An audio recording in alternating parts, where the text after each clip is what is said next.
पाहूयात पुढची बातमी। स्वीकृत नगरसेवक पद 6, अर्ज आले 500। भाजप मोठा पक्ष आहे, इच्छुकांची गर्दी स्वाभाविकच आहे।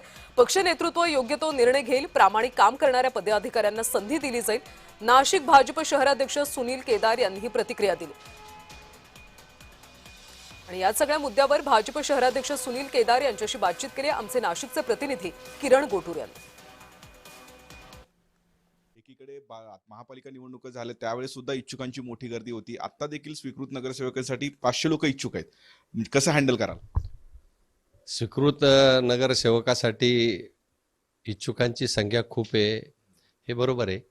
कारण भारतीय जनता पक्ष हा जेव्हा जगातला सर्वात मोठा पक्ष ठरला आहे, त्यामुळे साहजिकच महापालिकेला इच्छुकांची संख्या भरपूर होती आणि महापालिकेला नगरसेवकांकरता संख्या जास्त होती आणि स्वीकृत करता पण संख्या जास्त आहे। परंतु प्रदेश भाजप कोर कमिटी जो निर्णय घेईल त्याप्रमाणे आमच्या पक्षाचे 6 स्वीकृत होतील। जागा आहेत 6, पण इच्छुकांची इतकी गर्दी आहे। मागे आपण पाहिलेले जे उमेदवारीवरून सुद्धा राडा झालेला होता। आता अशा पद्धतीचं परिस्थिती जे उद्भवू शकते, तसं काही होणार नाही असं मला वाटतंय।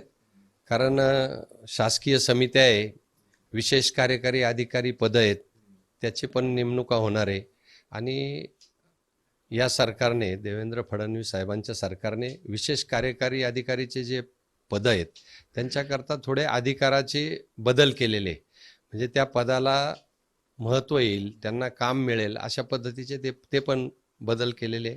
शासकीय समित्या आहेत त्या पण मिळतील। त्यामुळे इच्छुकांची संख्या जरी जास्त असली तरी फक्त 6 स्वीकृत एवढ्यावरच मर्यादित न राहता ते पण पदे त्यांना मिळतील। क्रायटेरिया काय लावणार आहे? म्हणजे नवीन आलेल्या लोकांना संधी देणार आहे की भाजपमधले गेल्या अनेक वर्षांपासून काम करतात त्या लोकांना उमेदवारी मिळाली नव्हती महापालिका निवडणुकीत, का अशा लोकांना संधी? कालच आमचे नेते गिरीश भाऊंनी सांगितलेलं आहे की संघटनेतल्या काम करणाऱ्या कार्यकर्त्यांना प्राधान्य दिलं जाईल, त्याप्रमाणे तो निर्णय होईल। किरण गोटूर, जय महाराष्ट्र न्यूज, नाशिक।